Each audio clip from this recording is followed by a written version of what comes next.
Visión País, construyendo ciudadanía, es presentado por Unión de Facultades de Medicina del Paraguay, UFAMEP, Federación de Instituciones de Educación Superior del Paraguay, FIESP, auspiciado por Escuela de Gobierno y Políticas Públicas Norberto Bobbio, Materazzi, reinventamos el descanso, Silvestri Muebles, nuestra calidad, una tradición.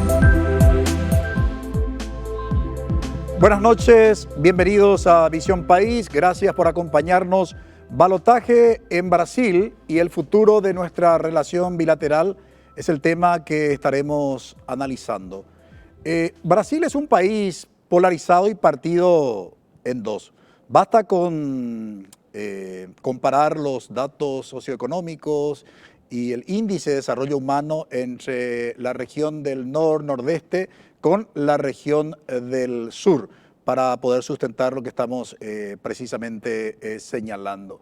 En ese contexto, la polarización de Brasil como país se dio justamente en las elecciones del pasado día domingo entre Lula y Bolsonaro. Las intenciones de votos medidas por los sondeos de opinión otorgaban a Lula por encima del 50% y a Bolsonaro apenas con 37%. Vaya sorpresa, Bolsonaro obtuvo poco más que 43% y Lula da Silva menos del 50%, poco más que el 48%. En este contexto, por supuesto, el resultado es bastante ajustado, lo que obliga justamente a un balotaje que se celebrará el próximo 30 de octubre. Teniendo en cuenta que, por un lado, en el año 2023 debemos renegociar el Tratado del Anexo C de Itaipú y, por otro lado, nuestra economía en un grado de cierta importancia depende de la economía del Brasil, nos preguntamos qué representan las elecciones del Brasil para nuestro país. Entre los candidatos en puja, ¿conviene al Paraguay que gane las elecciones Lula o Bolsonaro? Nos acompañan para hacer este análisis hoy en Visión País el magíster Alberto Acosta Garbarino, presidente de la Fundación Desarrollo en Democracia. Muy buenas noches, Alberto, y gracias por haber aceptado la invitación. Buenas noches, Francisco. También buenas noches a los panelistas. Es un placer compartir este espacio con ustedes. Nos acompaña también el doctor Mario Paz Castañ en su carácter experto en políticas internacionales. Buenas noches, Mario, y gracias por aceptar la invitación. Muy buenas noches, Francisco, también a los compañeros acá del panel y un placer compartir con la audiencia de la tele. También está con nosotros hoy para colaborar con nosotros el doctor Víctor Raúl Benítez, experto en integración latinoamericana. Muy buenas noches, Víctor, y gracias por aceptar la invitación. Muchas gracias, es un privilegio estar con Alberto y con Mario para hablar sobre el Brasil. Y yo creo que va a haber un tercer turno, vamos a hablar después de eso. Bueno, me parece interesante dejar con esa expectativa a nuestra audiencia. Brevísima pausa.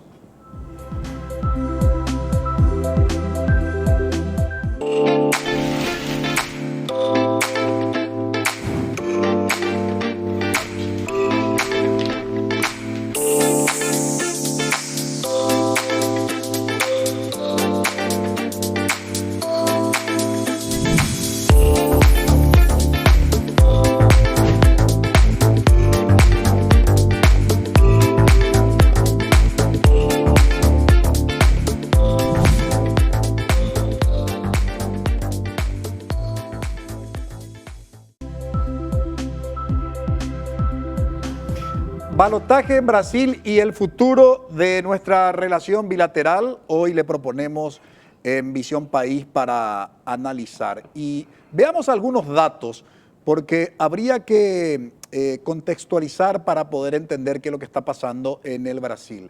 Brasil cuenta actualmente con 213 millones de habitantes. Son estimaciones, obviamente, porque no son resultados de un censo.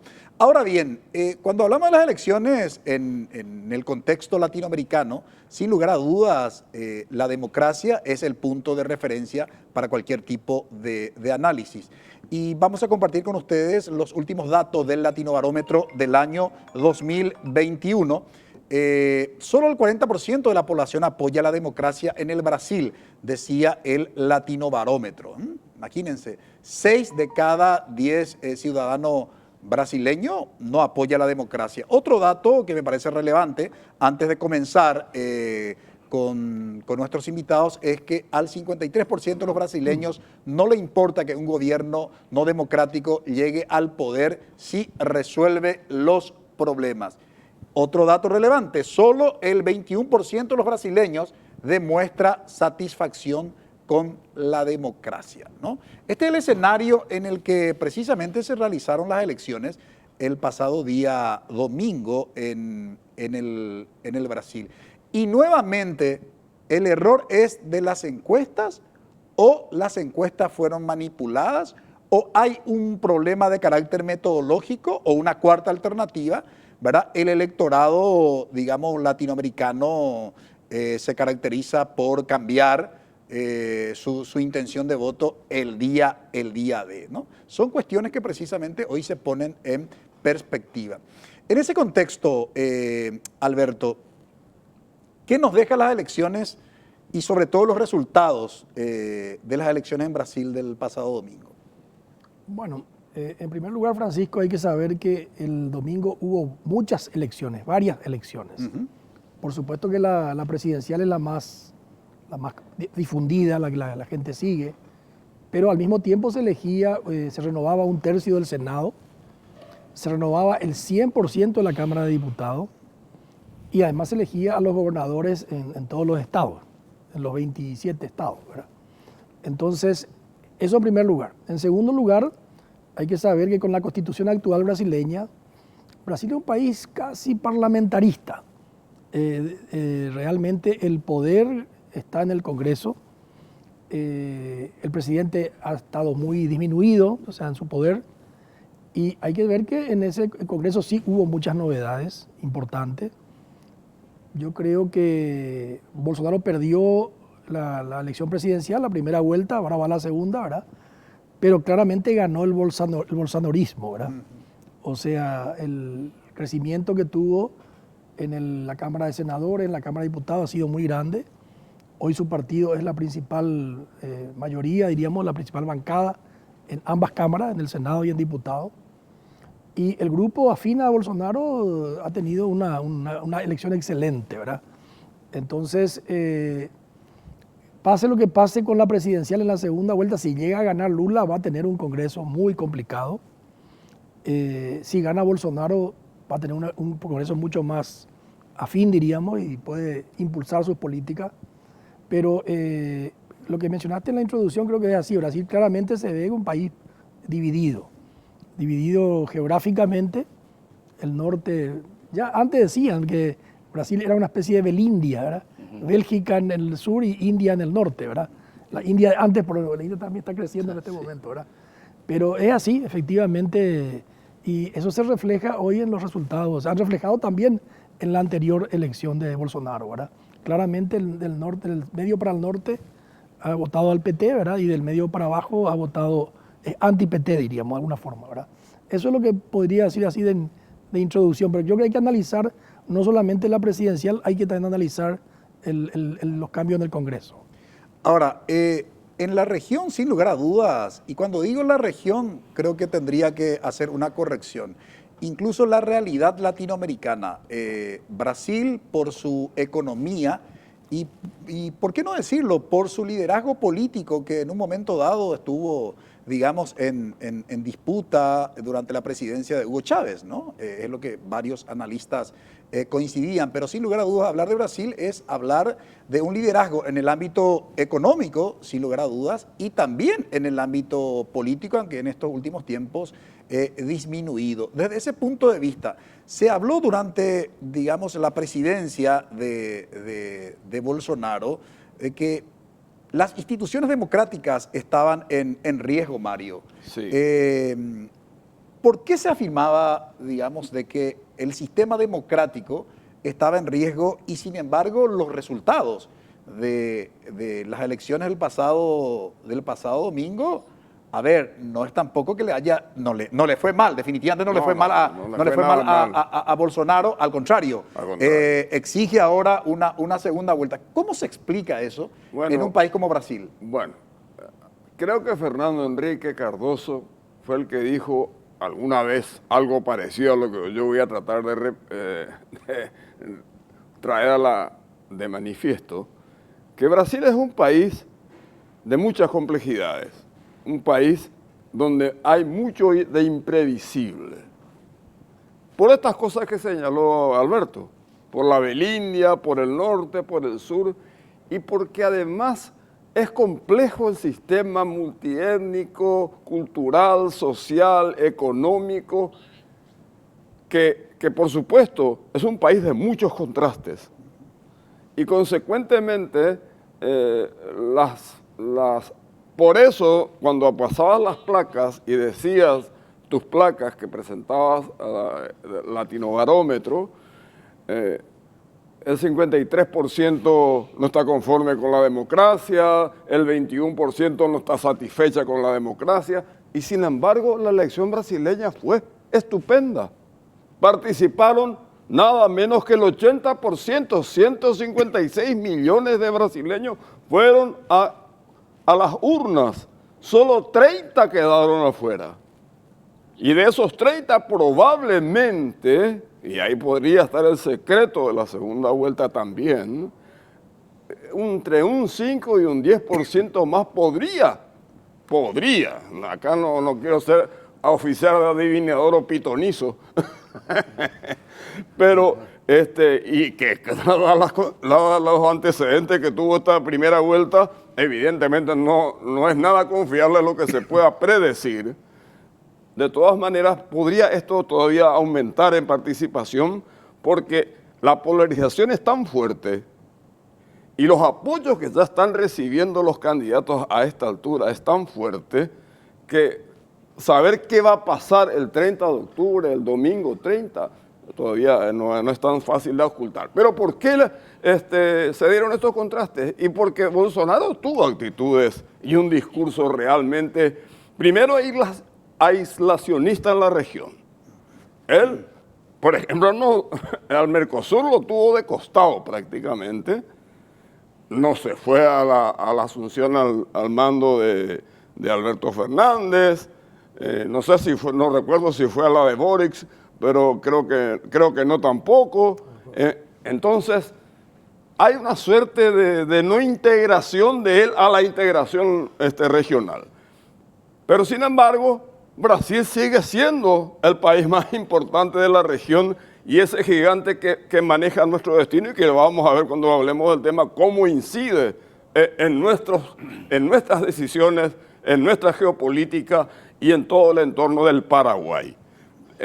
Yo creo que por ahí va la cosa, pero aún así, con esas actitudes que se le pueden, que responden luego a un concepto que en el mundo se está ocultando. No es casualidad lo que ocurrió hace menos de un mes con la Giorgia Meloni en Italia, lo que ocurrió en Suecia hace un mes atrás, lo que está ocurriendo en otros escenarios, donde evidentemente ese discurso globalista y antiglobalista, globalista y nacionalismos están realmente dividiendo, que yo no creo, como dice Loris Sanata, que es un historiador a quien yo sigo mucho, profesor de la Universidad de Bolonia, no es tanto la izquierda y la derecha, son los populismos de izquierda y de derecha los que están hoy enfrentados en el mundo.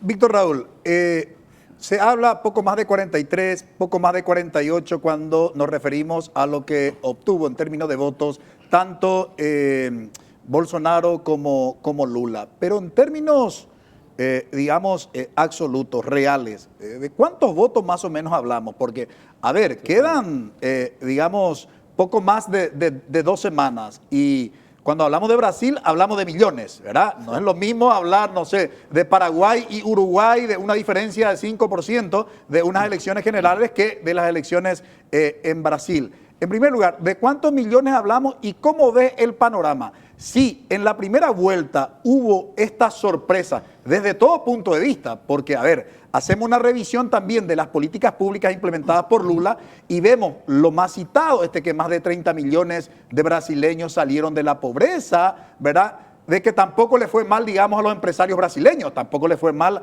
a los del sur, ¿no? O sea, hay beneficios en el norte y en el sur de las políticas públicas implementadas por, digamos, no solamente por Lula, sino también por Dilma.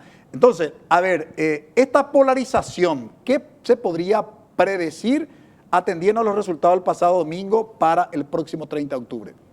¿Cómo no? Brasil es un gigante, como decían mis compañeros del panel, más o menos 1,8 trillones de dólares, estoy hablando como hablan los norteamericanos y los brasileros, ¿verdad? Paraguay es 40 billones, ergo más o menos 46 veces es el producto del Brasil versus el Paraguay, más o menos 22 veces son los 8,5 millones de kilómetros cuadrados que tiene el Brasil versus los 406.000 nuestros. Lula hizo 57 millones de votos, 48,4, y Bolsonaro hizo 51 millones de votos, 6 millones de votos es la diferencia, me estoy nomás posicionando. Más o menos 51 millones de votos, 43,2. Y Bolsonaro versus las encuestas, por lo visto, es más grande. Coincido con Alberto, nació el bolsonarismo para mí. El bolsonarismo era un agregado de antipetistas, ahora es un movimiento serio y consistente, muy superior al que daban las encuestas. En las encuestas pues hacen muchos intelectuales, expertos en estadísticas, universitarios, y captan también muchas intenciones de votos aspiracionales mentirosos. La gente, por lo que veo, es bolsonarista en el Brasil en gran medida. Fíjate que subió de 35 a 43. Quiere decir que la gente tiene, cuando le dice, ¿por quién vas a votar? Dice, miente, tiene una intención de voto que declara vergonzosa. Así también pasaba en Paraguay. ¿Por quién votaste? Ganó ya Lugo. No, lista uno de punta a punta, ese es mentira, ¿verdad? El tipo en realidad es empleado público, está temiendo de que el otro le muerda el lunes en el trabajo y dice que votó por lista 1 y él votó por Lugo. Bueno, lo que sí quiero decir es que la maquinaria que Bolsonaro usó es 12 billones de dólares. 12 billones. 12 mil millones de reales, perdón. O sea, metió 3 millones de personas en el Tecoponá de ellos. Sí. En 2 meses. Auxilio Brasil. Auxilio Brasil. 21 millones o sea, totalmente Lula malgastó la guita, todo lo que él dice Estado mínimo, tiró por la borda, hizo pomada la guita. Claro. Bolsonaro, ¿verdad? Y ahora para el segundo está orzamentado 6,2, fuera del presupuesto, eso es. 3 millones de personas embarazadas, mujeres, van a recibir un 13º que es aguinaldo. O sea que Bolsonaro está quemando las naves y destrozando el presupuesto.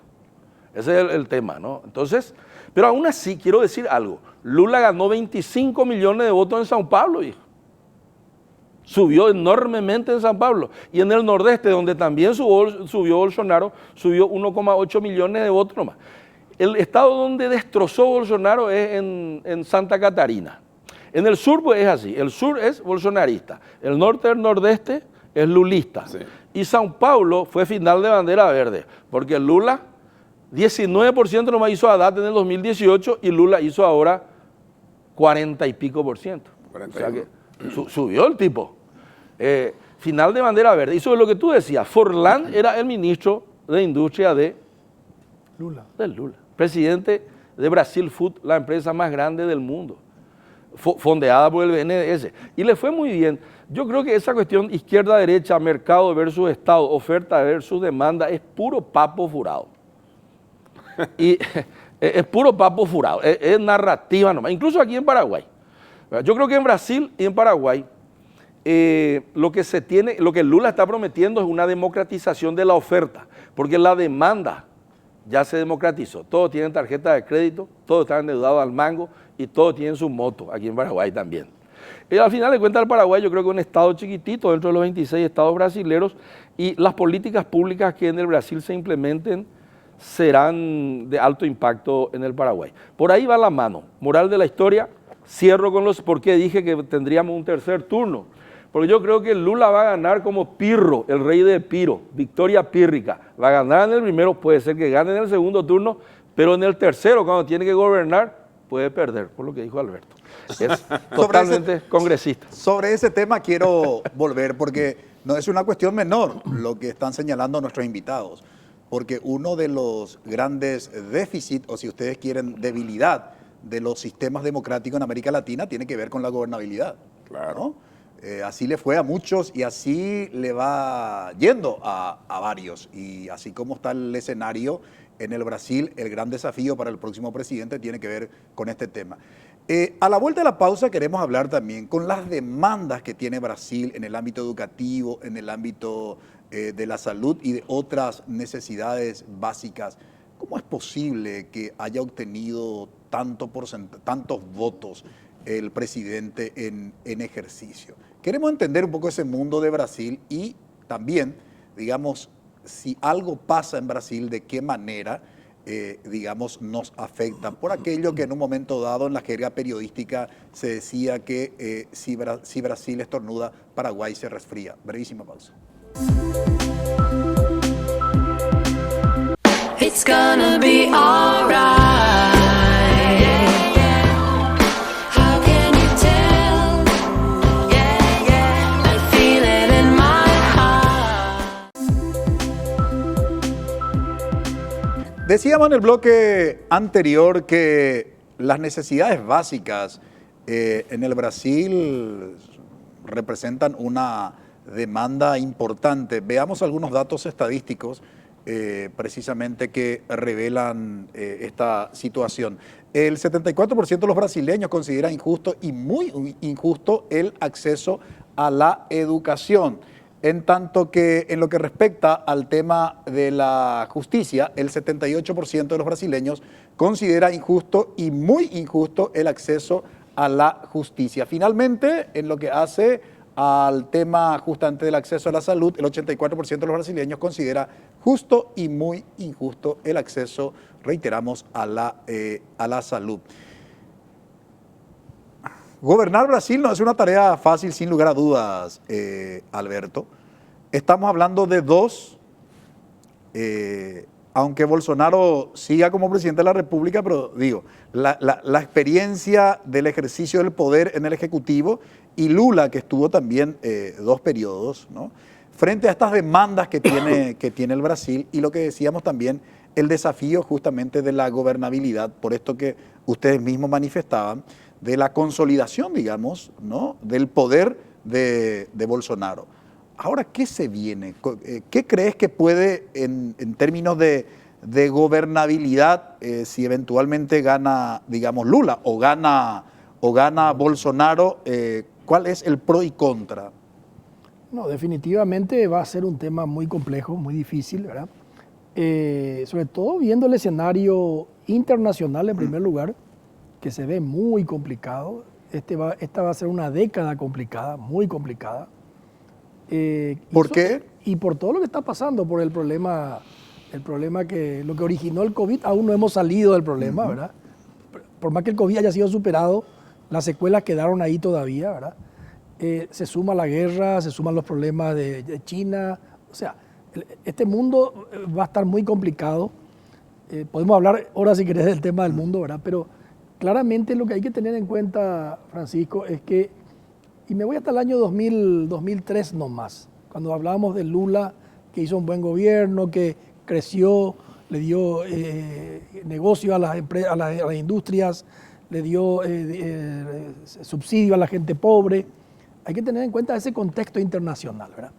América Latina tuvo en ese periodo un viento de cola como nunca existió. Nunca se alinearon todos los astros. Se alineó el crecimiento chino, por un lado, ¿verdad?, que demandaba todos nuestros productos, los precios fueron por las nubes, el petróleo fue por las nubes, el cobre fue por las nubes, la soja fue por las nubes. Y por otro lado teníamos una política norteamericana de tasas de interés bajas, con lo cual los dos canales de transmisión de lo que pasa en el mundo, que es el comercio internacional por un lado y el sistema financiero por el otro, fueron totalmente favorables a América Latina. Dinero abundante y barato y una demanda enorme de los productos de exportación nuestra, ¿verdad? Entonces todo el mundo creció, todo crecieron, todos los países crecieron. Yo recuerdo, yo tuve una conversación larga y tendida con Mariano Grondona, allá por el 2004, 2005, en la época de Kirchner, ¿verdad? Y me decía, el problema de Argentina es que hacemos todo mal, pero igual nos va bien. Entonces, yo te puedo decir que muchos de los gobiernos hicieron todo mal y les fue bien hasta un tiempo, ¿verdad? Les fue bien un tiempo. En ese periodo Lula podía mostrar un Brasil que crecía, le sobraba dinero para poder distribuir, repartir, o sea, hizo lo que debía que hacer, pero el viento fue muy favorable. Después vino, ese viento se acabó a partir del 2008 con la crisis financiera y claramente a partir del 2010, 2012, 2014 entramos en una crisis de América Latina en general que afectó mucho a Brasil. Brasil tuvo una caída importante, tuvo estancamiento, tiene estancamiento por un buen periodo de tiempo. Y Brasil es un país que así como se fue movido por el boom de los commodities, hoy es un país que se ha reprimarizado. Muy bien. Es un país que hoy vende commodities, ¿verdad? Es cierto que hay una tecnología muy importante, todo, pero es un país, recordemos la década del 60, 70, todo el mundo decía que el desarrollo era industrialización. Mientras vendamos materias primas y compremos productos industriales, vamos a seguir en el subdesarrollo. Y hoy, sin querer queriendo, como diríamos, estamos en esa misma situación. Hoy China es el país que compra materia prima y nos vende productos industrializados. Y en Brasil eso ha tenido un impacto muy grande. Por un lado se desarrolló el negocio de los agronegocios, que hoy tiene un peso muy grande y que apoya, creo que incondicionalmente, a Bolsonaro, ¿verdad? Pero en San Paulo el tema está parejo porque la industria ha sido muy afectada y la industria es la que genera empleo, ¿verdad? Entonces el desempleo ha sido muy alto, Brasil es un país estancado. Entonces el que reciba esta presidencia, además del problema de la gobernabilidad del Congreso, va a tener que encontrarse con un mundo hostil, con condiciones no favorables, y eso va a durar todas las décadas con seguridad, ¿verdad? Entonces, Ahora, sí. eso que se hizo al comienzo del siglo XXI, de crecer y distribuir, que hizo Lula, fue producto de un entorno muy favorable. Ahora, ¿hay diferencias sustanciales entre Lula y Bolsonaro, Mario? Claro que sí. Por supuesto representan dos posiciones programáticas e ideológicas de diferente contorno, pero cuidado con esas definiciones tan categóricas, porque Lula es un gran negociador. ¿Por qué lo puso a Geraldo Alckmin como vicepresidente, como candidato a vicepresidente de la República? Porque es el hombre de la derecha que va a negociar con los grandes capitanes de la industria de San Pablo, porque él viene de ahí. Entonces, por supuesto que entonces ese entorno que él en toda la primera vuelta, y ahí quizás estuvo su error de campaña, quienes hacemos campaña política sabemos un poco de estos menesteres, él se basó mucho en su pasado glorioso, en esto que acaba de señalar Alberto, sus 20 millones de brasileños que sacó de la pobreza, los disfrutes y logros distribuidos no solo en Brasil, sino hasta nosotros recibimos una mejora en los royalties de Itaipú, fruto de ese acuerdo Lula-Lugo, que fue consecuencia de ese viento de cola.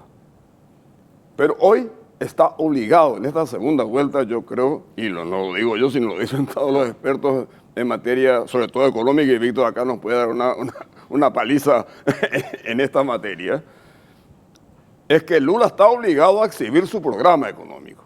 Y sobre todo, ¿quiénes los van a administrar? ¿Con qué ministro de Economía él va a enfrentar los retos de lo que se viene y que Alberto lo designa muy bien? Es un mundo diferente. El orden mundial está cambiando drásticamente. La pandemia, la crisis bélica entre Ucrania y Rusia, o Rusia y Ucrania, depende cómo lo quieras mirar.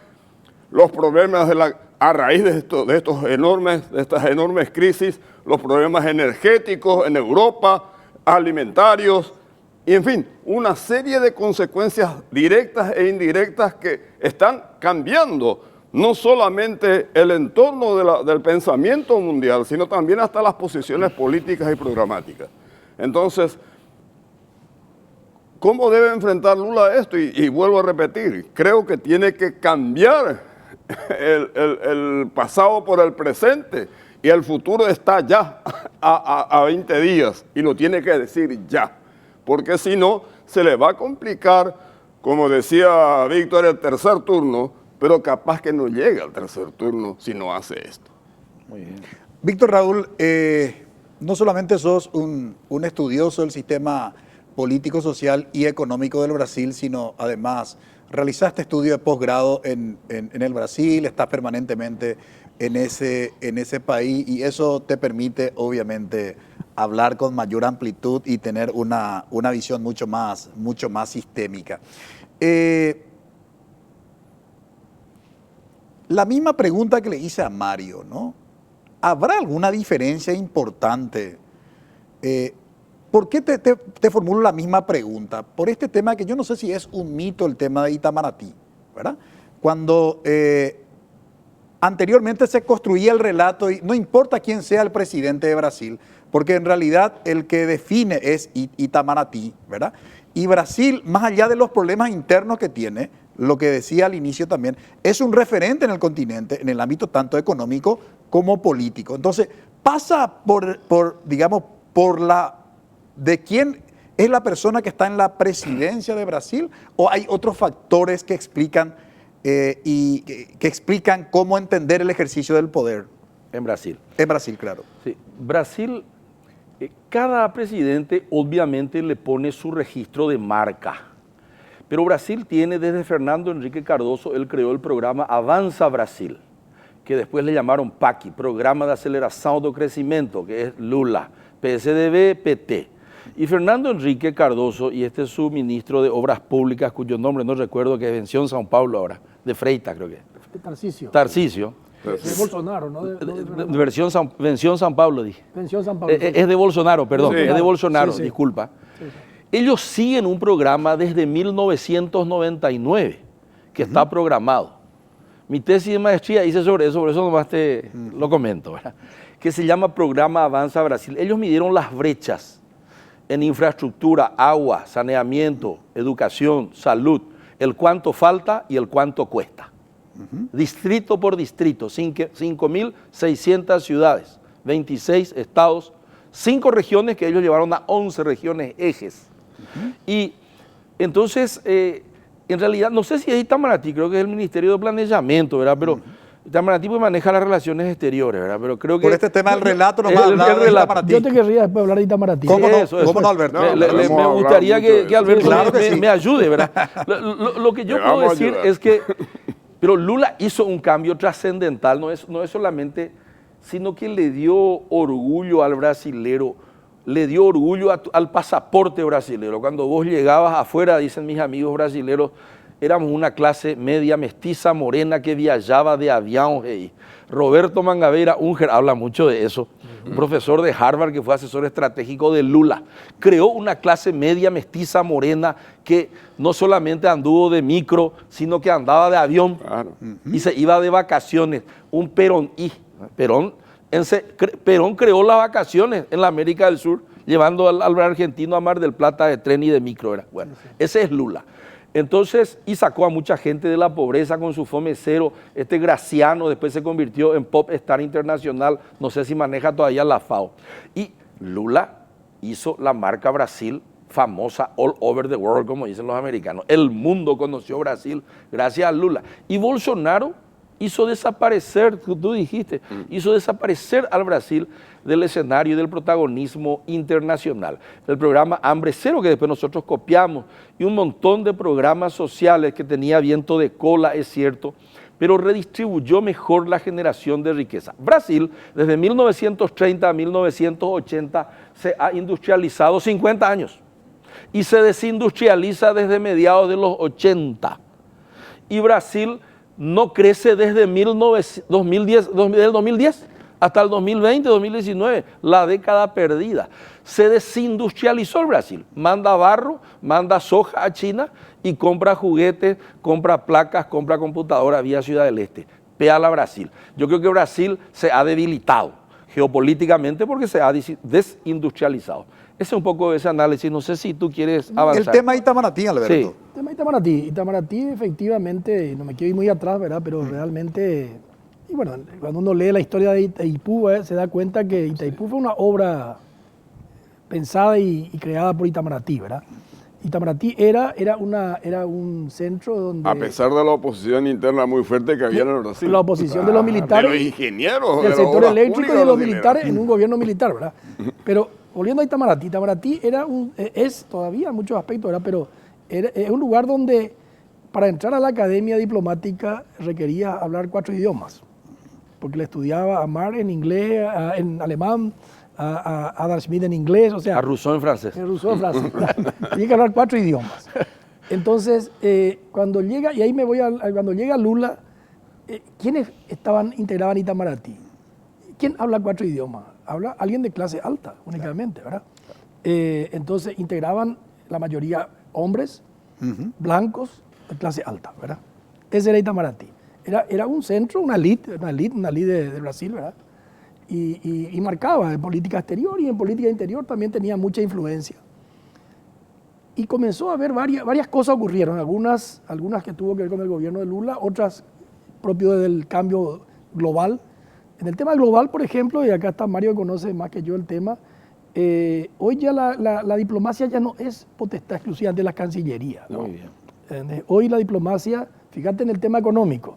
El tema económico, hay una reunión del Fondo Monetario en Washington. ¿Quién se va? El ministro de Hacienda y se va el presidente del Banco Central. Claro. O se va el canciller, ¿verdad?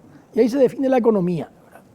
En temas ambientales, no sé, en temas de la agricultura, en la FAO, ¿verdad? Claro.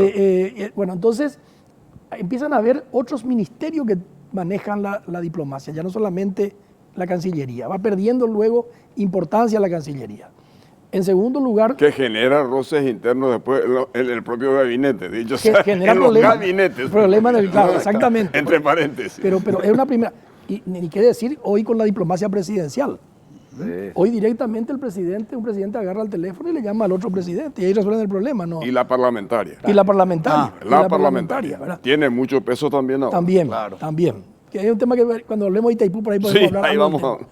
Entonces, hoy la diplomacia es presidencial, es parlamentaria, es de ministerios, y va perdiendo, se va arrinconando la Cancillería como un centro de poder, diríamos, ¿verdad?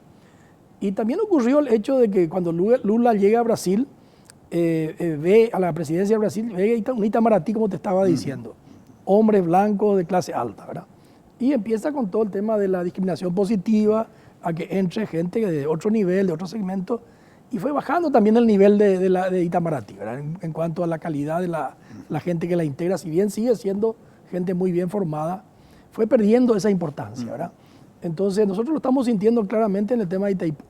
El tema de Itaipú, quien marca la agenda es el Ministerio de Minas y Energía, Sí. ¿verdad? Y Itamaraty está ahí, pero no, me decían, No pesa tanto. no pesa tanto, ¿verdad?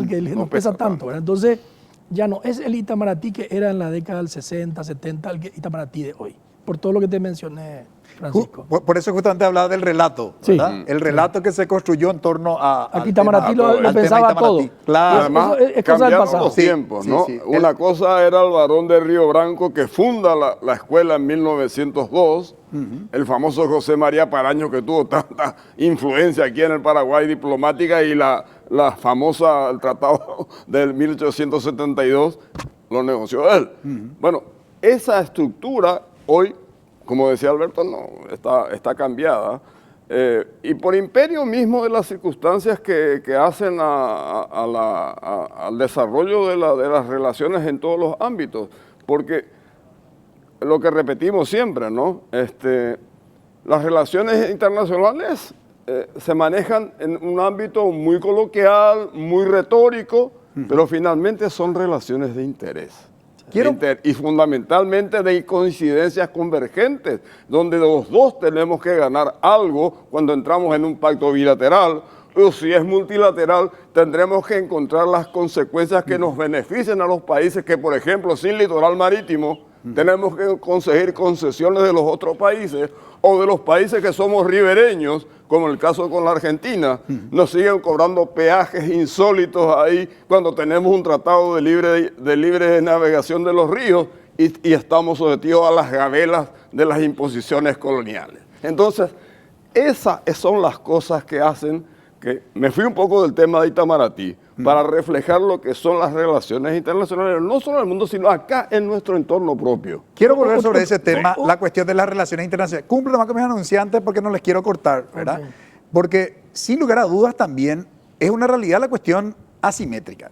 O sea, negociar con un país como Brasil, a ver, no es lo mismo que sentarse a negociar con el Uruguay, ¿no? Entonces, en el próximo bloque lo que queremos hablar justamente es si gana Lula o Bolsonaro, ¿cuál es más conveniente para el tema de la renegociación del anexo C del Tratado de Itaipú e incluso también para la economía paraguaya? De eso hablamos a la vuelta de la pausa.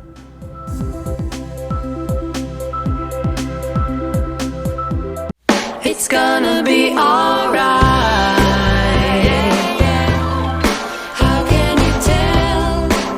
Yeah, yeah, I feel it in my heart. Balotaje en Brasil y el futuro de nuestra relación bilateral, tema de análisis hoy en Visión País. Nos preguntábamos antes de ir a la pausa en el bloque anterior si el 30 de octubre gana Lula, ¿en qué beneficiaría para la renegociación del tratado del anexo C de Itaipú? ¿En qué beneficiaría para la economía? O si eventualmente ganara o continuara en el ejercicio del Poder Ejecutivo Bolsonaro. ¿Cómo ves este tema, Alberto? Si tuviéramos que... Yo sé que no es tan matemático, obviamente, el ejercicio del poder, pero... siempre hay algún beneficio entre el sujeto A y el sujeto B. En este caso particular, para Paraguay, para la economía y para la renegociación, ¿con quién podemos hacer mejor la tarea? Bueno, partamos de que el 1 de enero del 2023 asume el presidente brasilero y va a gobernar los siguientes 4 años. Y acá el 15 de agosto asume el también nuevo presidente y va a gobernar los siguientes 4 años. O sea que la renegociación del anexo C va a ser hecha por estos dos gobiernos, básicamente, ¿verdad? Yo en ese sentido, y Víctor conoce más que yo, Brasil no existe, no hay un Brasil, hay muchos Brasiles, ¿verdad? Hay muchos, como todos, tampoco hay un Paraguay, ¿verdad? Claro, Hay muchos Paraguay y hay muchos intereses. Yo creo que nosotros tenemos que entender eso, en primer lugar. Eso famoso de que Itamaraty maneja todo, que Brasil es un gigante, no somos chicos. Ahí yo repito un poco la frase que vos lo conocerás bien, Mario, a Sergio Abreu. Sí, claro. Él decía, los chicos tenemos que saber jugar de chico. Es casi un oficio jugar de chico, ¿verdad? Y el chico tiene que saber que Brasil no es un Brasil, no es una sola cosa, son muchos intereses y Paraguay tiene que saber jugar y saber moverse. La negociación se hace con uno mismo, primer problema de Paraguay, nuestra negociación interna, y con el otro, con uno y con el otro, ¿verdad? Y con el otro también no es una unidad, es un conjunto de... Entonces, yo creo que gane Lula o gane Bolsonaro, si no entendemos eso, vamos a tener problemas. Hay que ver, y ahí ya doy un tema, hoy, en el tema Itaipú específicamente, Itaipú fue diseñado, todo lo que se hizo por Itamaraty, porque fue un problema diplomático el que había un problema de límites, un problema de los saltos del Guairá. Entonces, la solución técnica diplomática la hizo Itamaraty. Pero el día que se prendió la primera turbina, dejó de ser un tema de Itamaraty y pasó a ser un tema de minas y energía, un tema técnico, ¿verdad? Un tema técnico, entonces con un técnico vos qué negociás el precio. Y yo quiero 18, el otro quiere 22, el otro está. Estamos ahí. Si nosotros como país chico nos quedamos solamente con lo técnico, evidentemente no tenemos ninguna chance de sacar algo bueno en la negociación. Tenemos que entender que este tema tenemos que traerlo a la mesa a Itamaraty. Ahí sí creo que tiene que... Hoy no está en la mesa, no en la decisión. Y solamente le vamos a traer a la mesa, y ese es un tema que es complicado decirlo, ¿verdad? Pero a Itamaraty sí se produce algún problema diplomático importante acá. Eso ocurrió en la negociación. Sí. Stroessner tuvo problemas. se manifestaron los sindicatos, se manifestaron los estudiantes. Había Era una convulsión interna. Convulsión social muy fuerte. Entonces por eso intervino Estados Unidos, intervino Itamaraty y se arregló el conflicto. Mientras nosotros hablemos de Itaipú entre, no sé, entre ingenieros y entre técnicos, no hay ninguna chance de que consigamos algo positivo. Solamente si de alguna manera se generó algo con la crisis de Marito, ¿verdad? Y ahí tuvo que intervenir de alguna manera y solucionar. Si nos generamos una situación de que se note que esto es un tema importante y que puede ser un conflicto, no vendrá Itamaraty a la mesa y no hay posibilidad de conseguir nada muy positivo, ¿verdad? Vamos a seguir discutiendo precios, ¿verdad?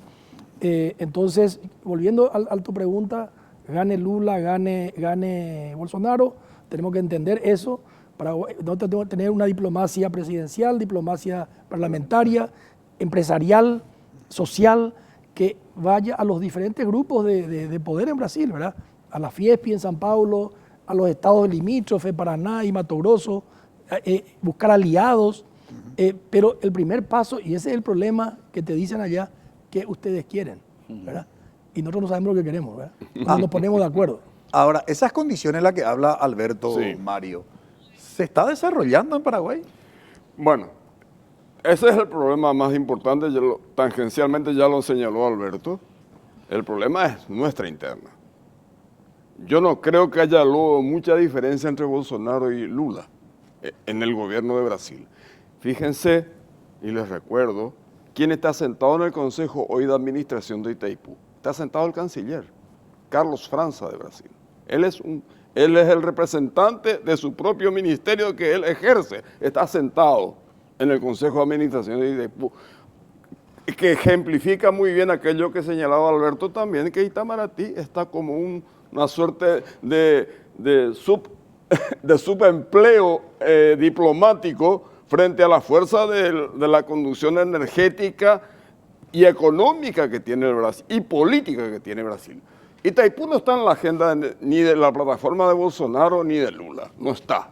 Ese tema no está. Para ellos no es importante porque aguas arriba de Itaipú hay más de 50 hidroeléctricas de igual o mayor peso a Itaipú. Consecuentemente, para ellos sí tiene un interés fundamental el tema económico, que cueste menos, gastar menos en tarifas, gastar menos en electricidad, porque eso redunda o afecta o impacta en el costo político, en la gobernabilidad, tanto de Lula como de Bolsonaro. El tema es nuestro. ¿Qué queremos en la revisión del anexo C?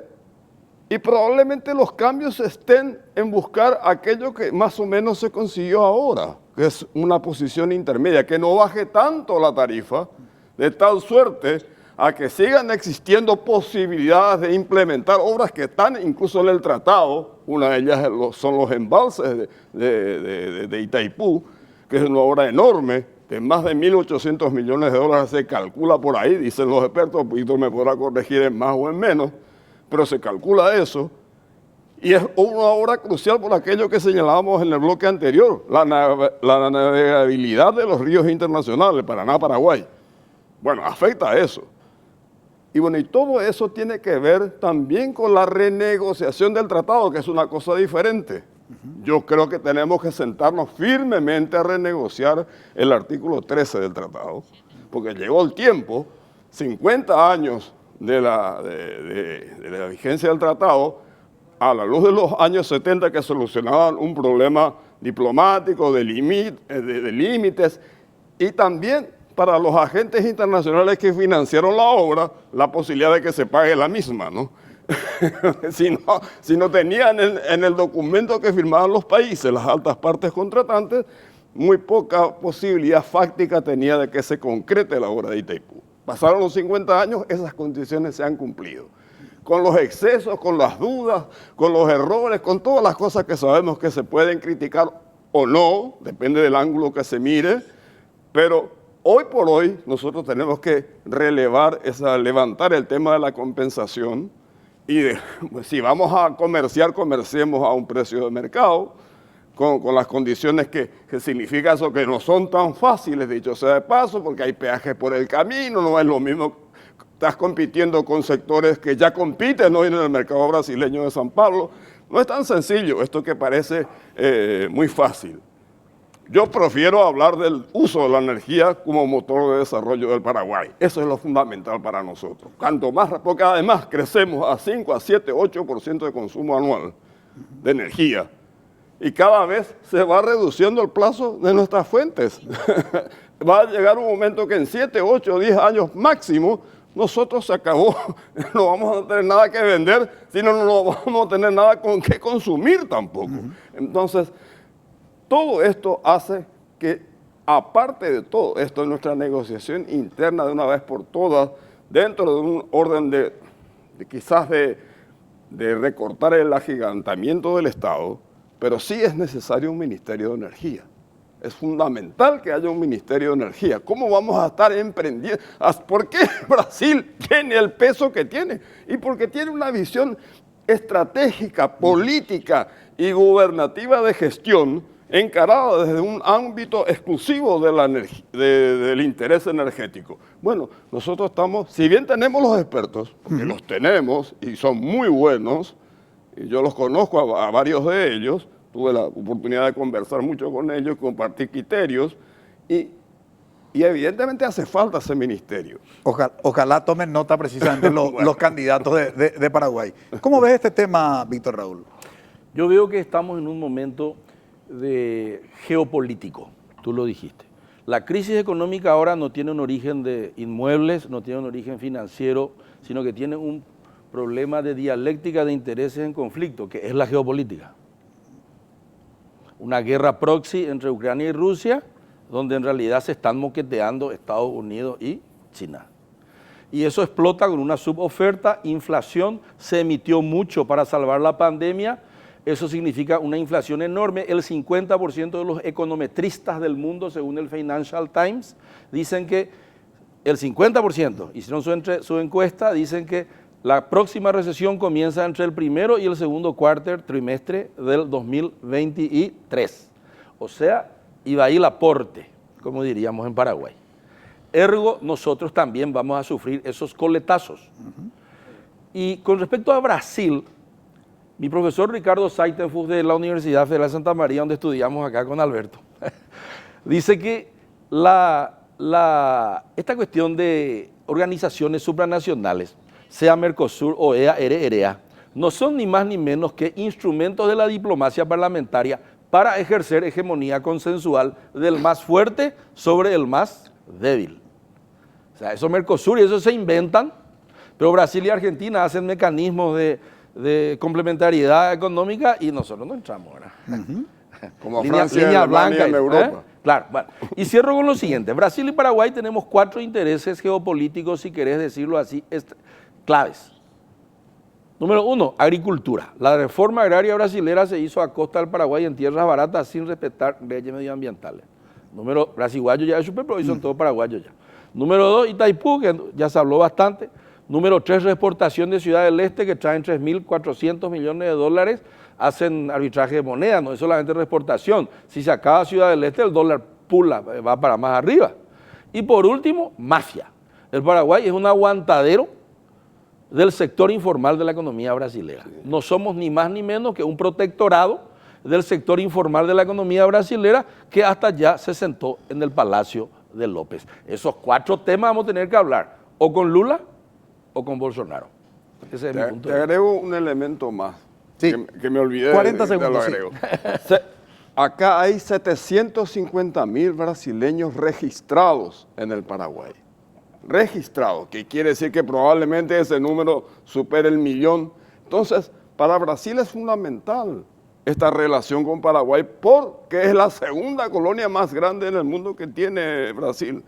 Y de ahí viene esa última punta que señaló Víctor de la instalación de toda esta cuestión política mezclada con todos los tráficos que existen en la frontera, que se necesita que esto sea formalizado de alguna manera, Claro. que sea transportado a un elemento formal de la economía, de la política, porque eso de alguna manera no va a evitar, pero puede reducir drásticamente los enormes problemas que tenemos hoy y que nos están costando mucho a nivel económico y a nivel político también. 30 segundos, Alberto, una reflexión final. Bueno, yo creo que lo que ya se dijo, creo que gane Lula o gane Bolsonaro, los temas que mencionó Víctor van a estar en la agenda y no va a ser fácil con ninguno de los dos, pero hay que ser astuto y saber jugar de chico, ¿verdad? El grande le come al chico, pero el rápido le come al lento. Entonces, Me gustó eso. entonces, nosotros somos chicos, tenemos que ser rápidos y tomar decisiones y movernos rápido, ¿verdad? Cualquiera sea el cambio que haya en Brasil. Cuidado con esa metáfora, que no sea que le mezclemos eso en nuestra cultura política criolla. Muchas gracias, Mario. Al contrario, un Muy placer amable. compartir contigo y con los compañeros Víctor y Alberto Ya. un momento especial y creo que le habrá servido mucho a la audiencia. Estimo que sí, estimo que sí. Gracias, Alberto, ¿eh? Muy amable. Gracias. Gracias, Víctor Raúl, ¿eh? Gracias. Muy amable. Brevísima pausa, a la vuelta presentamos nuestra conclusión.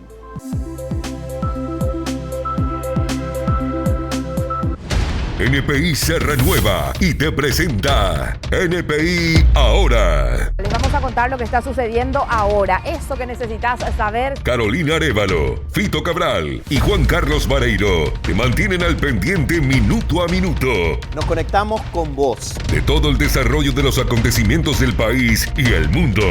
Con NPI ahora estar permanentemente en contacto con lo que va ocurriendo. NPI Ahora. Lunes a viernes a las 9. NPI nos conecta siempre.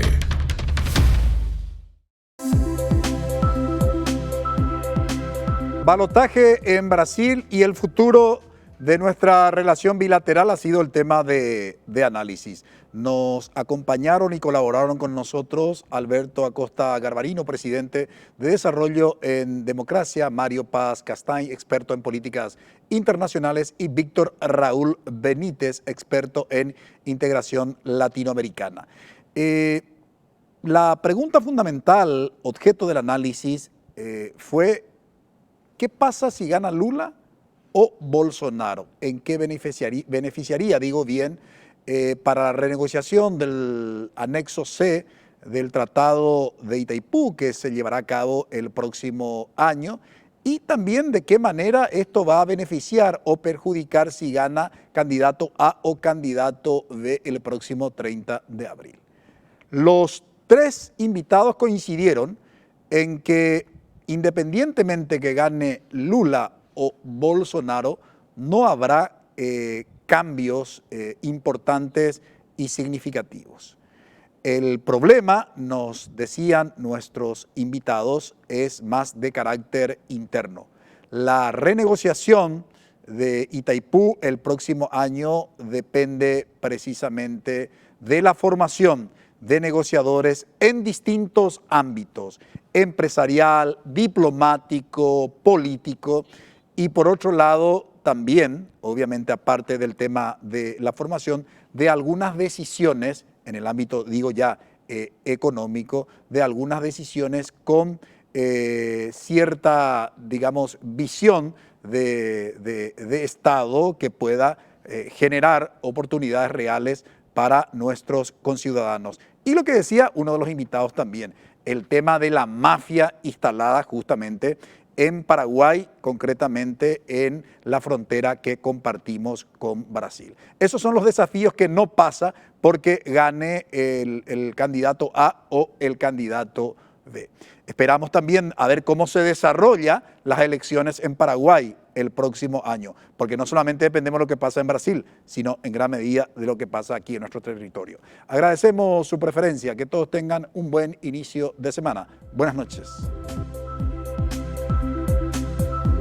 Visión País, construyendo ciudadanía. Fue presentado por Unión de Facultades de Medicina del Paraguay, UFAMEP. Federación de Instituciones de Educación Superior del Paraguay, FIESP. Auspiciado por Escuela de Gobierno y Políticas Públicas Norberto Bobbio. Materazzi, reinventamos el descanso. Silvestri Muebles, nuestra calidad, una tradición.